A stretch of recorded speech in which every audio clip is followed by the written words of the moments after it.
Hello, hi, namaste, and welcome to my channel Taroscape by Janvi Gulati. I am tarot card reader Janvi Gulati, and I'm here again for you with a beautiful pick a card reading. So आज की reading का topic है the personality of your future spouse. तो आपके life में आने वाले आपके लाइफ पार्टनर की पर्सनालिटी कैसी होगी, इसके बारे में आज बात करेंगे। सिर्फ उनकी पर्सनालिटी ही नहीं, उनकी पर्सनालिटी के imbalances, positive traits, negative traits, सब के बारे में बात करने की कोशिश हम करेंगे। उनकी क्या परसेप्शंस हैं, उनके क्या प्रायोरिटीज़ हैं। सो यस, ये एक लेंदी रीडिंग होने वाली है, तो बहुत ही आराम से अपने आप को प्रिपेयर कर लीजिए इस रीडिंग को देखने के लिए। हमेशा की तरह 3 पाइल्स में डिवाइड की है मैंने रीडिंग को। इस बार मैंने सिंबलाइज किया है पाइल्स को विद दी एक्वेटिक एनिमल्स। पहली पाइल है tortoise, pile number 2 is whale and pile number 3 is seal. अभी मैं आपको एक क्लोज़अप दिखाने वाली हूँ इन पाइल्स का, जहाँ आप रिलैक्स होकर वेरी इंट्यूटिवली अपने फेवरेट एनिमल या जो एनिमल या पाइल आपको सबसे ज़्यादा अट्रैक्ट करती है, पुल फील होता है आपको, उसको आप चूज़ कर सकते हैं। मैं आपसे भी रिक्वेस्ट करूँगी कि ज़रूर थोड़ी देर के लिए 30 सेकेंड्स और मिनट पॉसिबल है तो आप मेडिटेट कीजिए। उससे आपको पाइल्स को, करेक्ट पाइल को चूज़ करने में आई वुड से हेल्प मिलेगी और क्लैरिटी मिलेगी। तो क्लोज़अप के साथ आगे बढ़ने से पहले मैं आपको बोलना चाहूँगी कि अगर आपने मेरे चैनल को सब्सक्राइब नहीं किया है या आप मेरे चैनल पर न्यू हैं तो जल्दी से इसे सब्सक्राइब कर लीजिए, ताकि आने वाली सभी रीडिंग से आप कनेक्टेड रहें और मेरी मंथली रीडिंग्स को भी आप फॉलो करते रहें। आई होप कि आप अपनी मंथली प्रेडिक्शंस और हॉरोस्कोप्स को एंजॉय करते हैं। अगर आप मेरे साथ पर्सनल टैरो सेशन लेना चाहते हैं तो उसकी सभी डिटेल्स नीचे डिस्क्रिप्शन बॉक्स में दी हैं। आप मुझे मेरे इंस्टाग्राम या मेरे फेसबुक के पेजेस पर डीएम कर सकते हैं या मुझे ईमेल कर सकते हैं, तो सभी के लिंक्स आपको डिस्क्रिप्शन बॉक्स में मिल जाएंगे। So I hope that you all are positive and excited for this reading, और इस पॉजिटिव थॉट के साथ, एक पॉजिटिव वाइब के साथ इस रीडिंग को स्टार्ट करते हैं। और do send blessings in the comment section कि ये जो हमारी रीडिंग हो ये हमारे लिए, हमारे आने वाले फ्यूचर में बहुत ही पॉजिटिव साबित हो और बहुत ही पॉजिटिव एनर्जी लेकर आए। तो इसी पॉजिटिव एनर्जी के साथ आइए रीडिंग को स्टार्ट करते हैं। सबसे पहले आप चेक कीजिए क्लोज़अप और अपनी पाइल को क्लैरिटी से चूज़ कर लीजिए, and then you can go down to the time stamps और वहाँ पर अपने चोज़न पाइल, चोज़न एनिमल के हिसाब से आप अपनी पाइल को सिलेक्ट करके रीडिंग को फॉरवर्ड करके एंजॉय कर सकते हैं। अपने कमेंट्स और अपने लाइक्स देना मत भूलिएगा, those are precious for me. Thank you.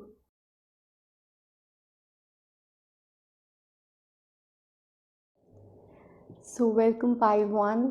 Check करते हैं पाइल 1 की रीडिंग। अगर आपने ये ब्यूटीफुल सा टॉर्टोइज एनिमल सेलेक्ट किया है, इस पाइल को सिलेक्ट किया है जो कि है पाइल 1, तो ये रीडिंग है आपके लिए। देखते हैं कि आपके आने वाले लाइफ पार्टनर, आपके फ्यूचर स्पाउस की पर्सनालिटी कैसी होने वाली है, और उनकी पर्सनालिटी ही नहीं, उनकी पर्सनालिटी के इम्बैलेंसेस क्या होंगे, उनकी मैरिज की तरफ परसेप्शंस क्या होंगे, उनकी प्रायोरिटीज़ क्या होंगी लाइफ में, और फिर लास्टली हम चेक करेंगे कि उनकी डाउट्स एंड फियर्स क्या होंगे मैरिज रिलेटेड।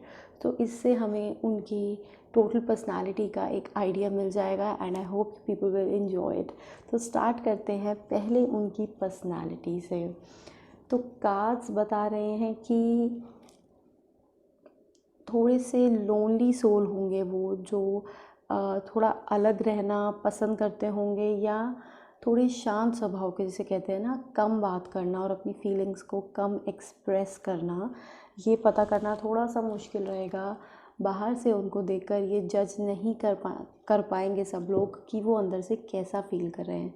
तो बाहर से शांत रहने वाले, थोड़े अलग रहने वाले, जो सेल्फ टाइम को ज़्यादा वैल्यू करते हों और चीज़ों को ज़्यादातर अपने अंदर डिस्कस करते हों, अपने आप से कॉन्टम्पलेट या इंट्रोस्पेक्ट करते हों सिचुएशंस को, बजाय कि किसी से डिस्कस करना। कोई बात बुरी लग गई या कोई सिचुएशन लाइफ में है तो उसको बहुत लाउडली एक्सप्रेस वो नहीं कर पाएंगे, और शायद उनकी पर्सनालिटी ऐसी होगी कि वो बहुत अच्छे से अपनी फीलिंग्स को वर्ड्स में पुट नहीं करना आता होगा उन्हें, या थोड़े से इंट्रोवर्ट भी हो सकते हैं। तो बेसिकली लेकिन मुझे लगता है कि माय इंट्यूशन इज सेइंग कि उनकी काफ़ी विजडम होगी उनमें, काफ़ी टैलेंटेड होंगे, और उनकी सोच थोड़ी बड़ी होगी, वाइज होंगे सोच वाइज। तो थॉट प्रोसेस काफ़ी वाइज और काफ़ी डीप होगा, बट बाहर से देख के शायद ऐसा ना लगे कि वो इतनी गहरी सोच वाले इंसान हैं। और इसी के साथ मुझे लगता है कि वो काफ़ी करेजियस होंगे। जो भी लाइफ की सिचुएशंस होंगी उनसे कभी हार नहीं मानेंगे वो जल्दी से, अपनी सारी एनर्जी अपनी सिचुएशंस को फाइट बैक करने में लगाएंगे। उनमें पेशेंस होगी, रेजिलियंस पावर उनकी काफ़ी अच्छी होगी, बार बार चीज़ों को वो ट्राई करेंगे जब तक वो चीज़ हो ना जाए। तो काफ़ी करेजियस है, fighter kind of a person होंगे जो अपने गार्ड्स जल्दी से डाउन नहीं करते, और सिचुएशन से लड़ने का दम रखते हैं। शायद ये दम और ये चीज़ें उनकी एक्सटर्नल पर्सनालिटी से ना दिखें जल्दी से, बट ये अंदर से काफ़ी स्ट्रॉन्ग होंगे, और किसी को भी प्रोटेक्ट करने में या अपने रिलेशनशिप्स को प्रोटेक्ट करने में ये काफ़ी अच्छे होंगे। सामने आकर चाहे वर्ड से एक्सप्रेस सिचुएशंस को ना करें, बट अपने एक्शन से हमेशा सिचुएशंस को हैंडल करने की कोशिश करेंगे। और ये उन लोगों में से हैं जो कभी कोई चीज़ कमिट करके वहाँ से भागेंगे नहीं, या कभी टफ सिचुएशंस लाइफ में आ गई तो वहाँ से रन नहीं करेंगे, इनफैक्ट उनका सामना करेंगे और उनसे फाइट बैक करेंगे। तो काफ़ी अच्छा एनर्जी लेवल है इनका, फाइटर हैं, और अपनी सारी एनर्जी एंड तक सिचुएशंस को देने में बिलीव करते हैं। तो काफ़ी अच्छी, पेशेंट, काम और करेजियस पर्सनालिटी लग रही है इनकी। अब इसी साथ बात करेंगे कि उनकी पर्सनालिटी के इम्बैलेंसेस क्या हैं, कहाँ पर वो थोड़े से ड्रॉबैक्स क्या हैं बेसिकली। तो ड्रॉबैक ये कह रहा है कि इमोशनल होंगे काफ़ी, कई बार कई छोटी छोटी चीज़ें उन्हें बुरी लग जाती होंगी, और जब कोई बात उन्हें बुरी लग गई तो उसको पता करना बहुत मुश्किल होगा कि उनको किस बात का बुरा लगा है, क्योंकि वो चीज़ वो अपने एक्सप्रेशंस में नहीं लाएंगे, अपनी बातचीत में नहीं लाएंगे। जैसे कभी हमें किसी की कोई बात बुरी लग जाती है तो उसके बाद हमारा उनके तरफ बात करने का तरीका या बिहेवियर में थोड़ा सा चेंज आ जाता है, बट ऐसा इनके साथ नहीं है। लेकिन हाँ, इन्हें बातें जल्दी बुरी लग जाती हैं और छोटी छोटी बातें दिल पे ले लेते हैं, क्योंकि बहुत ही सेंसिटिव हैं बाय नेचर।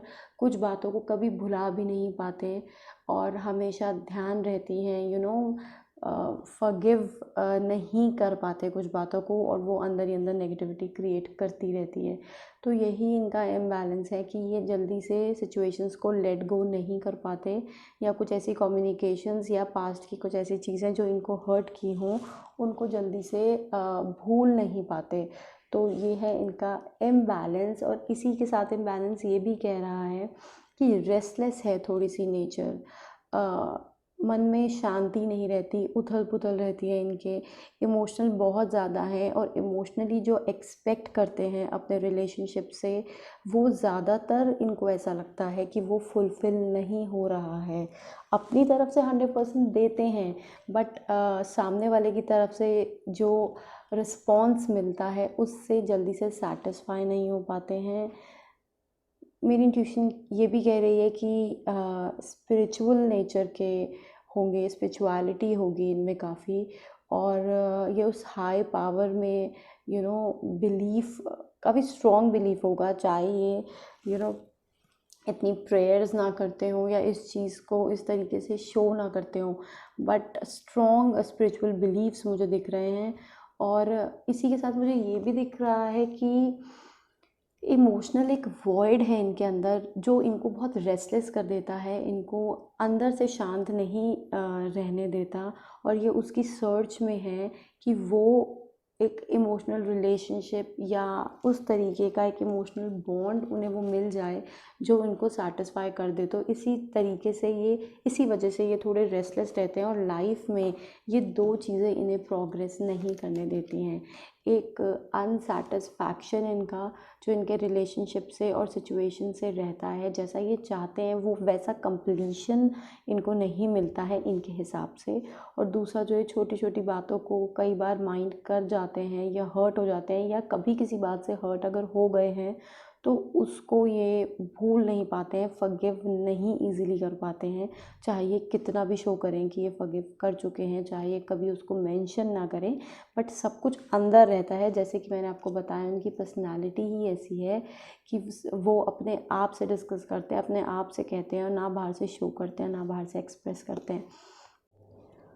तो यही कुछ चीज़ें हैं जो इनकी कम्युनिकेशन, जो इनको कभी कोई बात बुरी लग जाए या कोई चीज़ दिल पर ले ले और उसको फॉरगिव नहीं कर पाए, अंदर ही अंदर उसको बहुत डीप ले जाते हैं, उसके बारे में सोचते हैं बट कभी एक्सप्रेस नहीं करते हैं। और दूसरा कि ये कभी सेटिस्फाई नहीं होते अपने इमोशनल रिलेशनशिप से, क्योंकि जिस लेवल पर शायद ये दूसरों के लिए सोचते हैं, जो एम्पैथी इनकी है, जो सेंसिटिविटी इनकी है, वो रेसिप्रोकेट नहीं होती, क्योंकि हम सब लोग एक जैसे नहीं होते। तो अनसेटिस्फाइड और रेस्टलेस रहते हैं। कहीं पर भी इन्हें चैन नहीं मिलता, ये नहीं मिलता कि हाँ, इन्हें ये नहीं लगता कि हाँ, जिस चीज़ के लिए ये अप्रोच कर रहे थे उसको इन्होंने 100% कंप्लीट कर लिया है। एक सेटिस्फैक्शन नहीं मिलता, क्योंकि उनकी पर्सनालिटी ही ऐसी है कि वो लॉन्ग टर्म गोल्स प्लान करते हैं और उसके लिए बहुत ही ज़्यादा पेशेंटली वर्क करते हैं। तो शायद जब तक वो गोल्स अचीव होते हैं या जिस तरीके से अचीव होते हैं, वो उनको उस तरीके का कंप्लीट सेटिस्फैक्शन नहीं देता। इसके बाद बात करेंगे कि उनकी परसेप्शंस क्या हैं शादी को लेके, मैरिज को लेकर।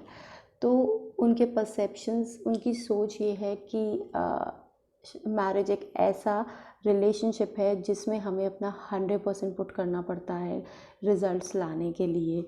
वो दूसरे से एक्सपेक्ट करते हैं, बट उससे पहले अपने इनपुट्स देने में बिलीव करते हैं। उनका ये मानना है कि जब हमें किसी रिलेशनशिप को ग्रो करना होता है तो उसमें पहले अपना 100% लव, अपनी एनर्जी, अपना फेथ, अपना ट्रस्ट, अपनी सारी पॉजिटिविटी, हमें अपने सारे एफ़र्ट्स पुट करने होते हैं, तब जाके उस रिलेशनशिप से हमें रिज़ल्ट्स मिलने लगते हैं।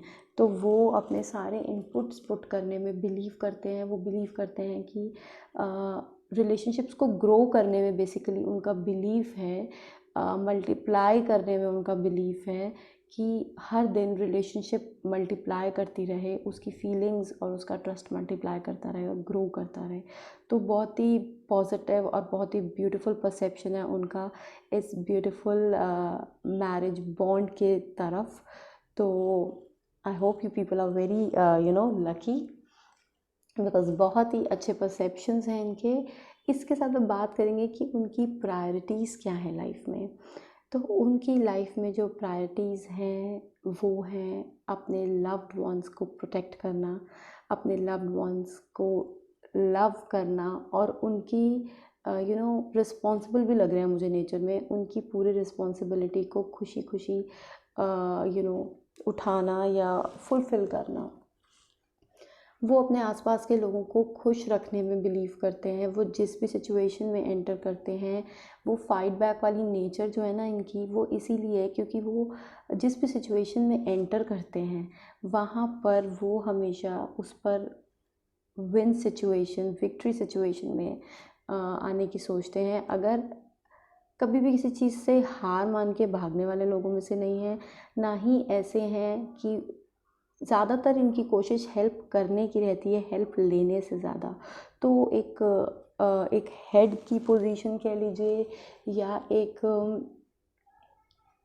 वाइज पर्सन जो as a family head, as a protector हमेशा आपकी हेल्प कर सकता है, आपको प्रोटेक्ट कर सकता है। कुछ ऐसी इनकी पर्सनालिटी है और लोग इनको इन चीज़ों के लिए अप्रिशिएट करते भी हैं, और उनकी प्रायोरिटीज़ भी यही हैं लाइफ में कि जो भी वो एफ़र्ट्स करें, जो भी चीज़ें वो लाइफ में करें, जिस तरीके से सिचुएशन को हैंडल करें, उनकी उनके उनकी रिस्पॉन्स में उनको वो अप्रिसिएशन मिले, उनके लव्ड वंस उनको अप्रिशिएट करें, उनके जेस्चर्स को अप्रिशिएट करें, तो ये सारी एनर्जी वो अपने आसपास के लोगों को, अपने लव्ड वंस को, अपने केयर टेकर्स को, सबको खुश रखने में लगाते हैं। और यही उनकी प्रायोरिटी है कि वो हमेशा उनको प्रोटेक्ट कर पाएँ, वो पॉजिटिव एनर्जी दे पाएँ, अपनी रिस्पॉन्सिबिलिटीज़ को फुलफ़िल कर पाएँ। तो प्रायोरिटीज़ भी लाइफ में उनकी बहुत ही ब्यूटीफुल प्रायोरिटीज़ हैं। एक चीज़ मुझे लग रही है, शायद वो हार मानना नहीं जानते और उन्हें अच्छा भी नहीं लगता, तो इसीलिए कोशिश करते हैं बार बार, ताकि आफ्टर ऑल वो सिचुएशन पे विक्ट्री हासिल कर लें। तो ये है उनकी प्रायोरिटीज़। अब इसके बाद लास्टली हम बात करेंगे कि उनके डाउट्स एंड फियर्स क्या हैं मैरिज रिलेशनशिप को लेकर। मैरिज को लेकर उनके फियर्स मुझे लग रहा है कुछ ऐसे हैं कि दो वो उस रिलेशनशिप को कितनी अच्छी अंडरस्टैंडिंग देते हैं और कितनी अच्छी उनकी सोच है, बट फिर भी कहीं ना कहीं रिलक्टेंस है। हो सकता है जल्दी से शादी नहीं करना चाहते या बहुत सोच समझ के करना चाहते हैं, क्योंकि उन्हें लगता है मैरिज जो मैरिड लाइफ की स्टार्टिंग होती है, ये एक बहुत बड़ी चीज़ होती है हमारी लाइफ में, बहुत बड़ा एस्पेक्ट है हमारी लाइफ का, और इसे बहुत सोच कर करना चाहिए, इम्पल्सिवली नहीं करना चाहिए। बट कितना भी हम सोच लें, कितना भी हम समझ लें, होता वही है जो होना होता है। और ऐसा इनका मानना है, इनका डर है कि एक अननोइंग जर्नी है जिसके बारे में कुछ भी नहीं पता, और आगे से आने वाले जो पार्टनर हैं उनकी क्या एक्सपेक्टेशंस होंगी इनसे, और क्या वो इनकी एक्सपेक्टेशंस को, इनके थॉट प्रोसेस को और इनकी डीप थिंकिंग पैटर्न्स को समझ पाएंगे और उस तरीके से रिलेट या रेसिप्रोकेट कर पाएंगे। तो इस तरीके के इनके डाउट्स हैं कि ये जो स्टेप कर रहे हैं ना, आप देख सकते हैं कि इन्हें लगता है कि ये जर्नी इनकी लाइफ को दोबारा से ज़ीरो पे ले आएगी, जहाँ से इनको दोबारा से स्टार्ट करना है, दोबारा से समझना है।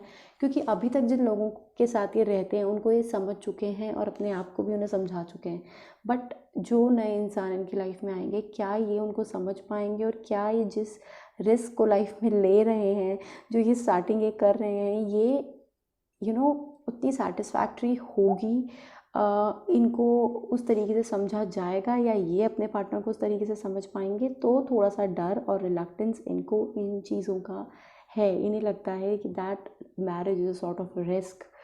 तो क्या होगा, it is a leap of faith, और उसके बाद क्या होगा यू डोंट नो। तो इन्हें लगता है कम्प्लीटली एक ब्लैंक चैप्टर है, जो कि वो स्टेप लेने के बाद ही अनफोल्ड होता है। क्योंकि इन्हें ये डर है कोल्डनेस का, इन्हें डर है सेल्फ एस्टीम के हर्ट होने का, इन्हें डर है कम्युनिकेशन गैप्स का, क्योंकि आपने अभी तक देख ही लिया है कि बहुत सेंसिटिव नेचर के हैं, सब कुछ झेल सकते हैं, लड़ सकते हैं सिचुएशन से, बट इमोशनल सेटबैक्स नहीं ले पाएंगे शायद। तो इसी बात का इन्हें डर है, और इन्हें डर है सिक्योरिटी का, कि ये अपने पार्टनर को फाइनेंशियली हर तरीके से सिक्योर कर पाएँ, उनकी हर कंफर्ट का ध्यान रख पाएंगे फाइनेंशियली।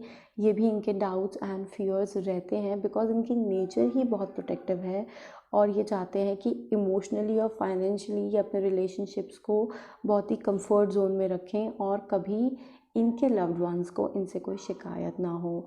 तो कुछ इस तरीके के हैं इनके doubts and fears. Overall he is beautiful, he और she is a beautiful person. ये जो भी इंसान है, ये बहुत ही अच्छी सोच रखते हैं, और मैं उम्मीद करती हूँ कि जब भी आपकी लाइफ में एंटर होंगे तो आपकी लाइफ को पॉजिटिविटी से भर देंगे।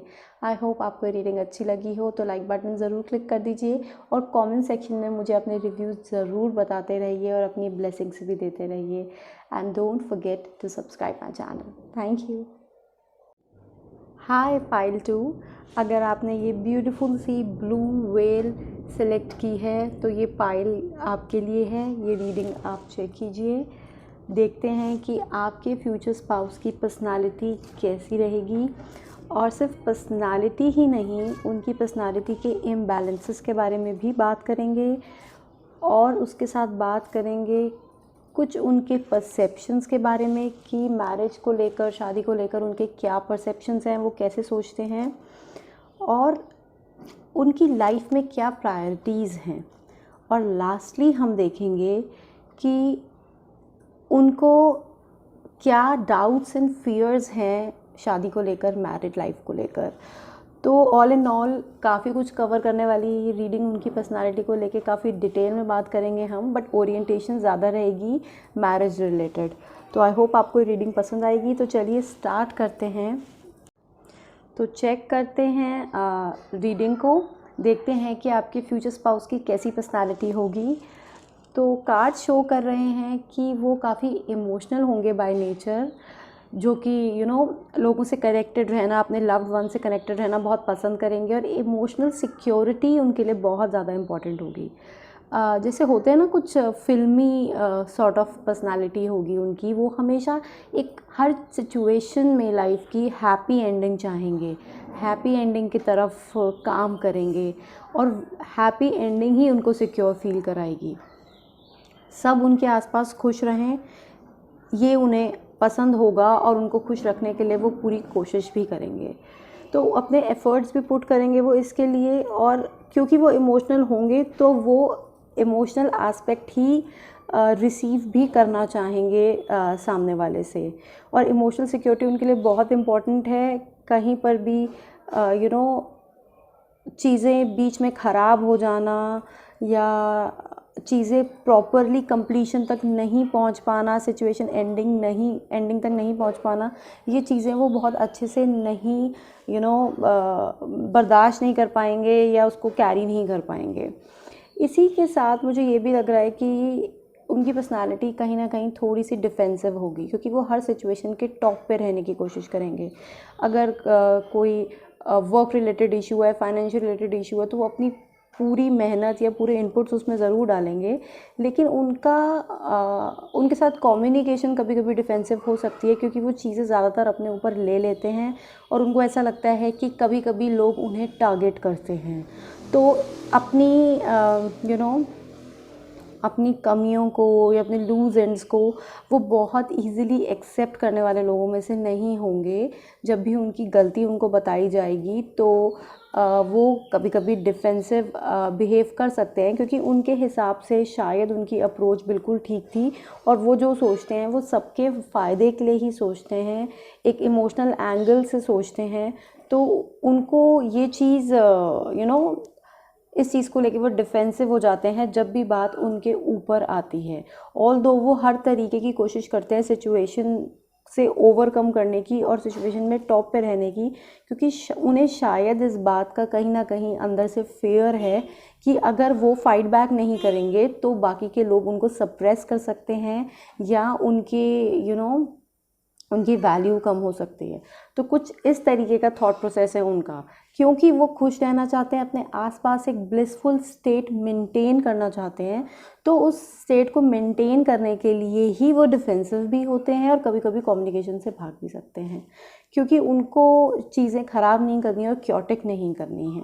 बेसिकली ये है उनकी अप्रोच लाइन।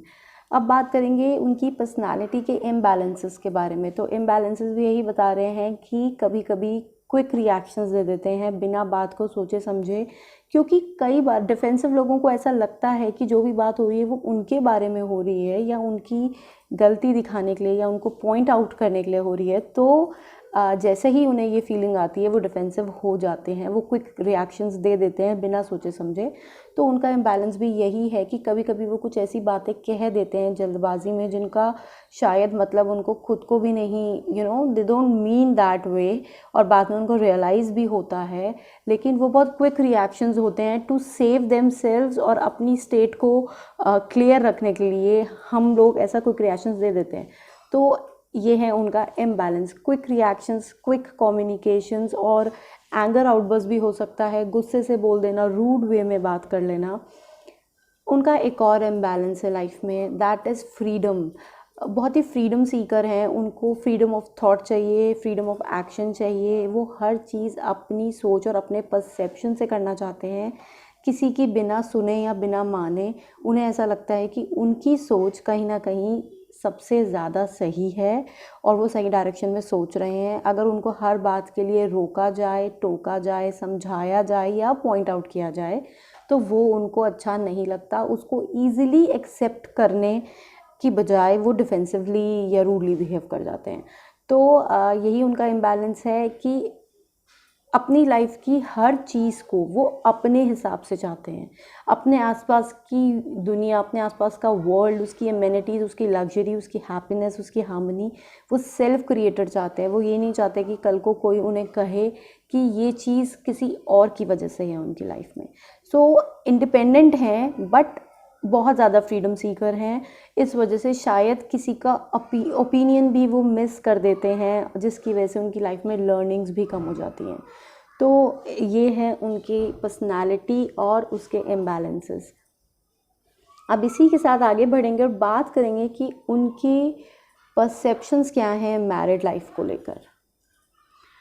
उनके परसेप्शंस हैं कि मैरिड लाइफ में हमेशा लर्निंग्स चलती रहती हैं।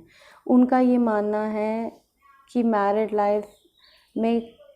लाइफ इज़ एक ऐसी जर्नी है जिसमें कभी भी हम कंप्लीट नॉलेज हमें नहीं मिलती, जिसके बारे में हम कंप्लीटली कभी जान नहीं पाते और हर स्टेप पे कुछ हमारे लिए नया होता है टू लर्न और to know something about each other और द जर्नी इन ऑल। उन्हें ऐसा लगता है कि कम्युनिकेशन और अंडरस्टैंडिंग ही की है to the married life, to the good married life में अंडरस्टैंडिंग होना बहुत ज़रूरी है। और अंडरस्टैंडिंग उन्हें ऐसा लगता है कि जब दोनों पार्टनर्स बहुत ज़्यादा मैच्योर होते हैं तो शायद उतनी अंडरस्टैंडिंग नहीं बन पाती। उनका ये मानना है कि जितने ज़्यादा हम लोग, जब हम कम एज के होते हैं या जब हमें बहुत ज़्यादा दुनिया के बारे में नहीं पता होता, उस लेवल पे जो अंडरस्टैंडिंग होती है वो अंडरस्टैंडिंग बेस्ट होती है। ऐसा उनका परसेप्शन है मैरिड लाइफ को लेकर। उन्हें ये भी लगता है कि मैरिड लाइफ में it's not about lying but it's about hiding. हर बात एक दूसरे से शायद हमेशा नहीं करनी ठीक रहती, कभी कभी कुछ छुपाना या चीज़ों को मैनिपुलेट करना ठीक रहता है। ऐसी उनकी सोच है कि हर बात ना बताई जाए तो मैरिड रिलेशनशिप सही चलता है, हर बात बताने से उसकी अंडरस्टैंडिंग ख़राब हो सकती है। तो वो बिलीव करते हैं कुछ इम्पॉर्टेंट पॉइंट्स को छुपाना या फिर उन्हें मैनिपुलेट करना। ये है उनका कुछ परसेप्शन मैरिड लाइफ की तरफ। अब बात करेंगे हम कि उनकी क्या प्रायोरिटीज़ हैं लाइफ को लेकर इन ऑल। तो ऐसा लग रहा है कि उनकी प्रायोरिटीज़ हैं ब्रेक थ्रू, लाइफ में कुछ बहुत बड़ा करना चाहते हैं, कुछ एक एक ऐसा जंप चाहते हैं लाइफ में जिससे वो बहुत आगे निकल जाएं। एक ऐसा ब्रेक थ्रू चाहते हैं जिससे वो सब कुछ पीछे छोड़ के बहुत आगे पहुंच जाएं। कुछ नया नया करने का बहुत शौक़ है। मुझे लगता है काफ़ी इंटेलिजेंट और स्किलफुल भी हैं और अपनी इस इंटेलिजेंस को, अपनी स्किल्स को अपने काम में हमेशा लगाते रहना चाहते हैं। सिर्फ काम ही नहीं, चाहे हम डे टू डे लाइफ की बात कर लें या लाइफ के और एस्पेक्ट्स की बात कर लें। उन्हें न्यूनेस बहुत पसंद है, उन्हें मोनोटोनस लाइफ नहीं पसंद, मोनोटोनस रूटीन नहीं पसंद, एक ही तरीके से सिचुएशंस को हैंडल करना नहीं पसंद। बहुत ही अलग अलग तरीके से चीज़ों को ट्राई करना, न्यू प्लेसेस विज़िट करना, नए तरीके के फूड एंजॉय करना और मे बी अपनी लव लाइफ को भी एक नया एंगल देते रहना ताकि उसका वो चार्म मेंटेन रहे। तो उनकी प्रायोरिटीज़ हैं समथिंग न्यू इन लाइफ, ऐसी नई बिगनिंग्स लाइफ में होती रहें जो लाइफ का क्रेज़ मेंटेन करके रखें, क्यूरियोसिटी मेंटेन करके रखें। ऐसी उनकी प्रायोरिटीज़ हैं। इसके साथ उनकी प्रायोरिटी है कि लाइफ में हमेशा लव बना रहना चाहिए, रोमांस बना रहना चाहिए। रोमांटिक पर्सनालिटी के लग रहे हैं आपके फ्यूचर स्पाउस, तो उन्हें लगता है कि रोमांस लाइफ में बना रहना चाहिए because it brings creativity, it adds creativity to relationship and your life in general. तो उनकी हो सकता है वो क्रिएटिव हो भी बाय नेचर और उनका यही मानना है कि हमेशा जो मैरिड लाइफ होती है, जो रिलेशनशिप्स होते हैं, या वर्क के बारे में बात कर सकते हैं हम प्रायोरिटी वाइज, उसमें हमेशा कुछ ऐसे नए नए चार्म्स क्रिएट होते रहने चाहिए जो हमें और ज़्यादा अट्रैक्ट करें लाइफ की तरफ, रिलेशनशिप्स की तरफ। और रोमांस भी हमेशा उसी लेवल पे रहना चाहिए जैसा एक नए नए से रिलेशनशिप में रहता है, जो कि उसका क्रेज़ मेंटेन करके रखता है। तो बेसिकली उनकी प्रायोरिटीज़ ही ऐसी हैं कि लाइफ में कुछ ना कुछ ऐसा होता रहना चाहिए जिससे लाइफ की क्यूरियोसिटी और क्रेज़ मेंटेन रहे। तो एडवेंचरस और फुल ऑफ लाइफ लग रहे हैं, और यही उनकी प्रायोरिटीज़ भी हैं। हम बात करेंगे कि उनको उनकी लाइफ में किस तरीके के डाउट्स एंड फियर्स हैं मैरिड लाइफ को लेकर। तो उनके डाउट्स ये हैं कि क्या उनको जो उनके पार्टनर होंगे, लाइफ पार्टनर होंगे, क्या वो उनके सोलमेट होंगे, क्या उनका और उनके पार्टनर का कनेक्शन इतना डीप, इतना ट्रू होगा कि वो made for each other type होंगे। कभी कभी बिना कहे भी हम एक दूसरे की बात समझ जाते हैं। क्या वो उनको उस लेवल पर समझ पाएंगे इतने डीपली जिस तरीके के इंसान वो हैं।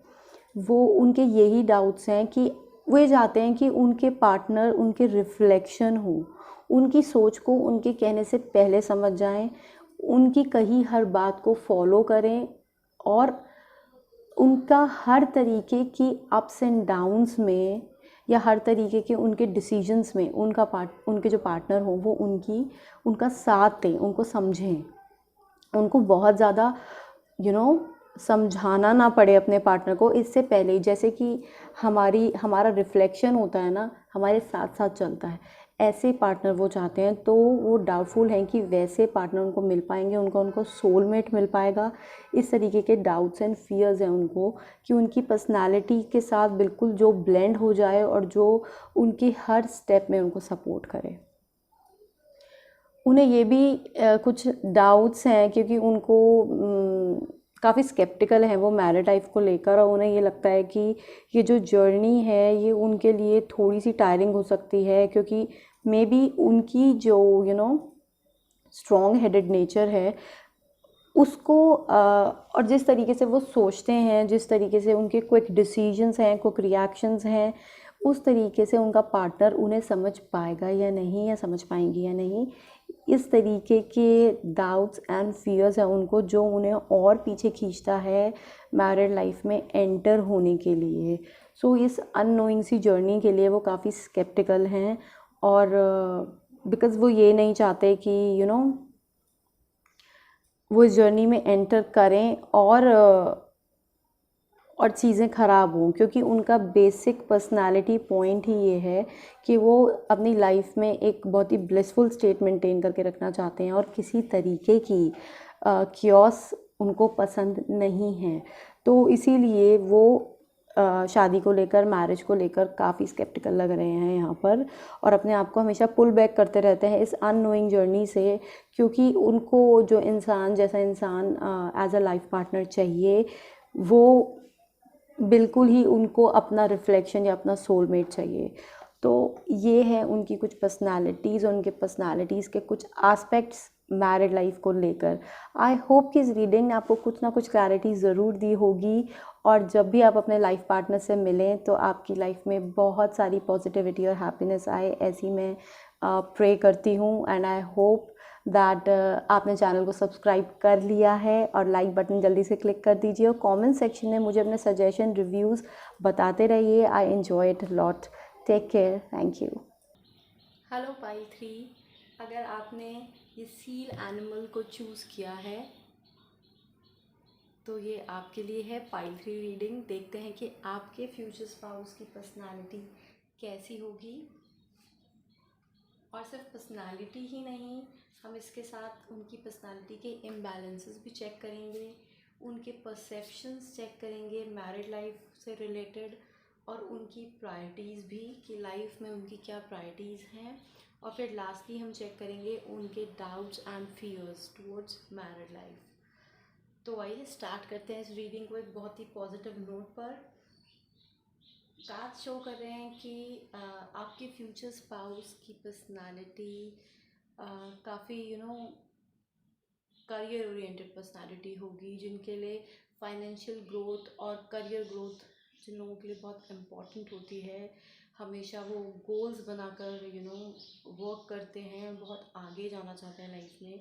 कुछ इस तरीके की उनकी सोच होगी। वो इमोशनली, फाइनेंशियली या फिज़िकली अपना बहुत यू नो ध्यान रखने वाले लोगों में से होंगे, अपनी केयर करने वाले लोगों में से होंगे। उनके लिए अपनी हेल्थ भी इतनी इंपॉर्टेंट होगी और अपनी फाइनेंशियल ग्रोथ और लाइफ इम्यूनिटीज़ एंड लग्जरीज भी।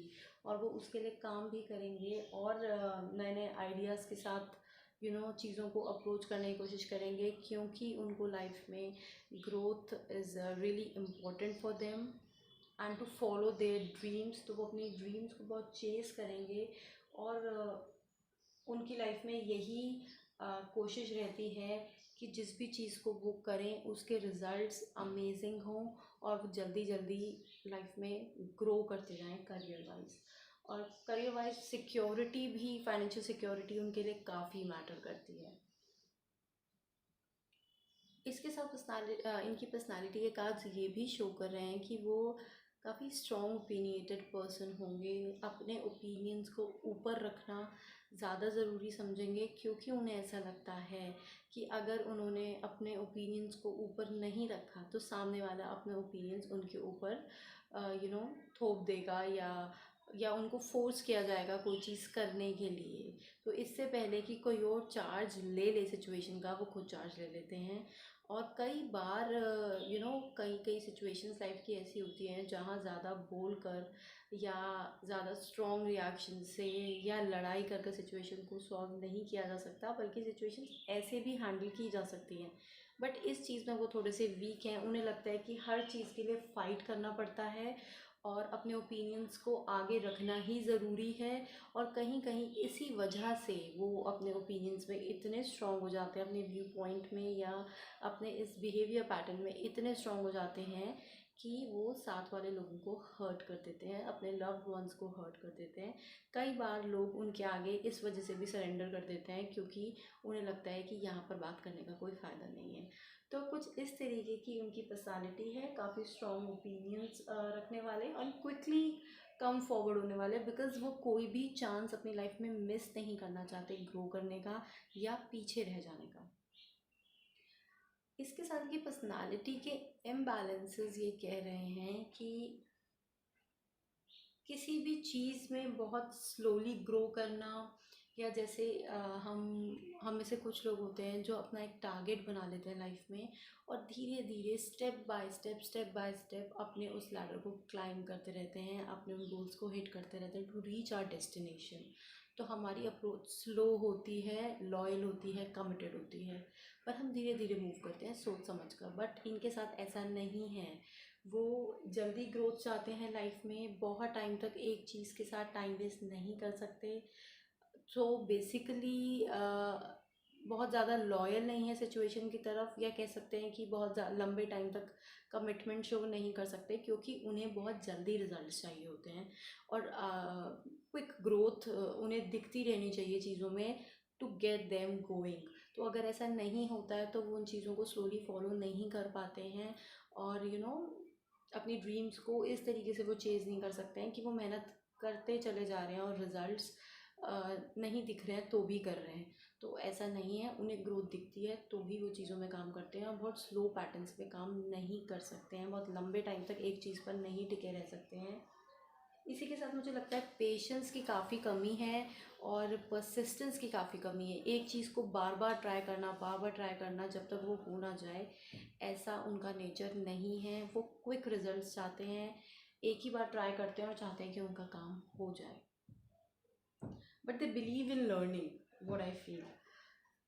इसी के साथ मुझे लग रहा है कि यही क्विक रिएक्शंस, यही क्विक रिजल्ट्स की जो उनकी सोच है और इच्छा है, यही सिचुएशंस कई बार उनकी लाइफ की सिचुएशंस को ख़राब कर देती है। ये सोच उनकी सिचुएशंस को ख़राब कर देती है, एकदम से उनका स्टेटस को लाइफ का ख़राब हो जाता है, बैलेंस कभी कभी ख़राब हो जाता है।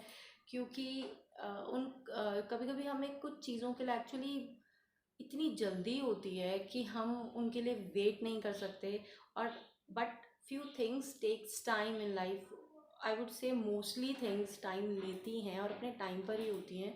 और जब हमें बहुत रश होता है और चीज़ें उतनी जल्दी नहीं हो पाती हैं, तो हम उन सिचुएशंस को ख़राब कर देते हैं खुद ही।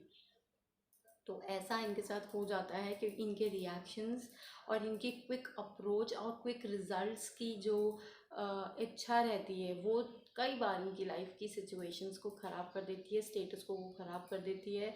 इनका बिहेवियर भी ख़राब हो जाता है। और एंगर आउटबर्स्ट हो सकते हैं, कहीं का गुस्सा कहीं निकल जाना, कहीं का रिएक्शन कहीं और चले जाना। अगर वर्क फील्ड में, अपने प्रोजेक्ट में, अपने काम में अच्छे रिजल्ट्स नहीं मिल रहे हैं तो उसका गुस्सा फैमिली मेम्बर्स पे निकल जाना। इस तरीके के रिएक्शंस इनके हो सकते हैं। लाइफ में बहुत ही स्टेबिलिटी नहीं रहती इनकी, इसी वजह से, जब चीज़ें इनके अकॉर्डिंग काम नहीं करती। इसी के साथ अब बात करेंगे कि इनकी क्या परसेप्शंस हैं मैरिड लाइफ को लेकर। तो इनके परसेप्शंस फर्स्ट ऑफ ऑल तो ये हैं कि इन्हें लगता है कि जिस मैरिड लाइफ में फाइनेंशियल सिक्योरिटी नहीं है, आप करियर वाइज सेटल्ड नहीं हैं, वो मैरिड लाइफ का अच्छा चलना बहुत ही मुश्किल है। तो इनके मैरिड लाइफ के सारे परसेप्शन, सारी सोच कनेक्टेड है फाइनेंसेस से, अमेनिटीज़ से, लग्जरीज से। अंडरस्टैंडिंग इतनी इम्पॉर्टेंट नहीं है, बट फाइनेंशियल स्टेबिलिटी इनके लिए इम्पॉर्टेंट है, गुड करियर ग्रोथ इनके लिए इम्पॉर्टेंट है। इन्हें लगता है कि अगर ये खुद से they are independent and they can handle things, और ये फाइनेंशियली स्टेबल है और ग्रो कर रहे हैं, तो हर तरीके की सिचुएशन को हैंडल किया जा सकता है। But without the without the luxuries of life, without the comfort of life, or you can say amenities of life, married life को बहुत खुश रखना बहुत मुश्किल है, and it's near to impossible. तो कुछ ऐसी सोच है इनकी मैरिड लाइफ को लेकर। इनको ये भी लगता है कि married life is all about sharing. जितना आप अपने पार्टनर को दोगे उतना आपको मिलेगा। And sharing also in the sense कि जो भी रिस्पॉन्सिबिलिटीज़ होती हैं हमारे मैरिड लाइफ के, इनका ये मानना है वो 50-50 होती है। It's not about only husband और it's not about only wife. दोनों को 50-50 शेयरिंग करनी होती है। अगर ये फाइनेंशियल मैटर्स के बारे में बात करें तो भी वो ऐसा ही सोचते हैं कि ये दोनों की इक्वल अर्निंग और इक्वल फाइनेंशियल इनपुट से ये मैरिड लाइफ चलती है, और इसकी हैप्पीनेस का basic reason he finances and career growth and financial growth होता है। इन चीज़ों को ज़्यादा इम्पोर्टेंस देते हैं मैरिड लाइफ में। अब बात करेंगे हम कि इनकी प्रायोरिटीज़ क्या हैं लाइफ की। इनकी लाइफ की प्रायोरिटीज़ हैं ग्रोथ, हमेशा आगे बढ़ते रहना, एडवांसमेंट लाइफ में। हार्ड वर्क भी है, ये हार्ड वर्क पुट करते भी हैं अपने कामों में, बट और ये इतनी लिमिट तक हार्ड वर्क पुट करते हैं। इनका मानना है कि अगर आपके काम में प्रिसिशन है, आपके काम में वो डिटेलिंग है, आप उस लेवल तक डीप डाउन हार्ड वर्क कर सकते हैं, तो रिजल्ट्स आपको आगे लेके जाएंगे ही। और ये हार्ड वर्क करने के बाद पीछे जाना अफोर्ड नहीं कर सकते। होता है सम टाइम्स वी गिव 100%, लेकिन तब भी हमें फेलियर्स फेस करने पड़ते हैं लाइफ में, but they can't take it. वो अपना हार्ड वर्क पुट करते ही एडवांसमेंट और ग्रोथ के पर्सपेक्टिव से, and they can't take that failure to them. तो वो एडवांसमेंट, आगे बढ़ते रहना, फाइनेंशियली ग्रो करना, and to get all the material benefits of life, और उनमें भी हमेशा अपग्रेडेशन होते रहना, हमेशा उनका लाइफ स्टाइल में एक इंक्रीमेंट होते रहना, हमेशा बढ़ते रहना उनका, you can say, way of living.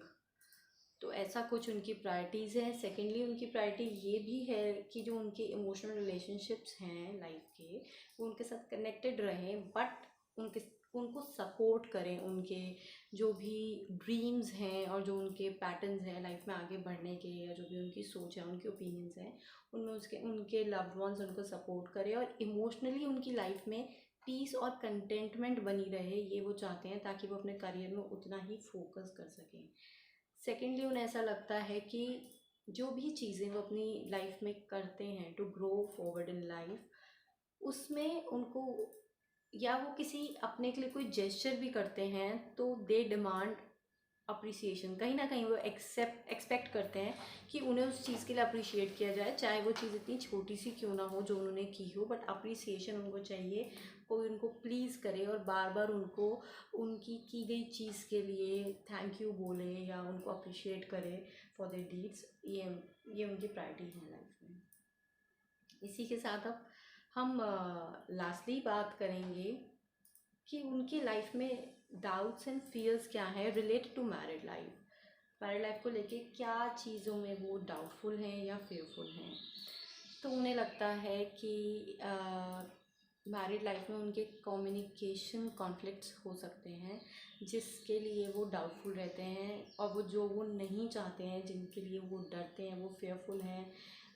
वो ये नहीं चाहते हैं कि कम्युनिकेशन बैटल्स हों, आर्ग्यूमेंट्स हों, या हीटेड कम्युनिकेशन हो, किसी भी तरीके की लड़ाई झगड़ा, तेज़ ऊंची आवाज़ में बात करना, या कियोटिक सिचुएशन क्रिएट हो उनकी लाइफ में, क्योंकि वो उनको उनके लाइफ गोल्स और ड्रीम से डिस्ट्रैक्ट कर देगी। और यही चीज़ें जो उनको मैरिज से पीछे खींचती हैं, कमिटेड होने से पीछे खींचती हैं, क्योंकि उनके डाउट से कहते हैं, या उन्हें ऐसा लगता है कि मैरिड लाइफ में ये चीज़ें ज़्यादा होती हैं, कम्युनिकेशन कॉन्फ्लिक्ट्स और प्रॉब्लम्स, इश्यूज। ये चीज़ें उनकी बेसिकली उनके डाउट्स हैं। इसके साथ उनका डाउट ये भी है कि जिस तरीके से उन्होंने अपनी लाइफ को प्लान किया है, जिस तरीके से अपने करियर को सोचते हैं, जिस तरीके से अपनी लाइफ के मटेरियल बेनिफिट्स या ग्रोथ के बारे में सोचते हैं कि एक दिन में बस ये चीज़ होगी, ऐसा घर होगा, ऐसी गाड़ी होगी, या ऐसे मटेरियल कंफर्ट्स होंगे, वो जो भी उनका प्लान पैटर्न है, जब वो शादी कर लेंगे या वो कमिटेड हो जाएंगे, तो उनकी उसमें कोई रुकावट ना आए, कोई ऑब्स्ट्रक्शन ना आए, उनके पार्टनर उनको उसमें हो सकता है सपोर्ट ना करें, और वो उनकी फ्रीडम हिंडर हो जाए। हो सकता है आप में से हो सकता है आपके फ्यूचर स्पाउस ये सोचते हो कि उनके करियर में कई बार हम करियर वाइज ग्रो करना चाहते हैं, और हमें लगता है कि शादी करके शायद हमें जॉब करने की अपॉर्चुनिटी ना मिले फॉर गर्ल्स बेसिकली, और हमारे करियर ग्रोथ वहीं पे ऑब्स्ट्रक्ट हो जाए। तो ये भी पैटर्न्स, ये चीज़ें उनके दिमाग में चलती रहती हैं, जिस वजह से वो और मैरिड लाइफ से पीछे हटते हैं, क्योंकि उन्हें डर लगता है कि उनके ये जो फोकस है और जो गोल्स हैं, इन पे फ़र्क पड़ सकता है, उनकी फ्रीडम पर, उनकी सोच पर, जो वो अपनी लाइफ में अपने लिए एक हार्मनी और एक बैलेंस क्रिएट करना चाहते हैं विद ऑल मटेरियल बेनिफिट्स, वो ऑब्स्ट्रक्ट हो सकती है by getting married with someone, और उनकी इंडिपेंडेंस ख़राब हो सकती है। तो ये हैं उनके doubts and fears related to married life. So I hope कि इस रीडिंग ने आपको कुछ क्लैरिटी दी होगी आपके फ्यूचर स्पाउस की पर्सनालिटी और डिटेलिंग्स के बारे में। एंड आई होप कि जब भी आप इनसे मिलें तो आपकी लाइफ में बहुत सी हैप्पीनेस एंड पॉजिटिविटी आए, एंड आप दोनों का रिलेशनशिप बहुत ग्रो करे। With these wishes I would request you कि आप मेरे वीडियो को लाइक ज़रूर करें, और चैनल को जल्दी से सब्सक्राइब कर लीजिए अगर अभी तक नहीं किया है तो। एंड कमेंट सेक्शन में मुझे अपने रिव्यूज़ बताते रहिए, I enjoy them a lot. And जल्दी मिलते हैं एक नई रीडिंग के साथ। Take care, bye bye.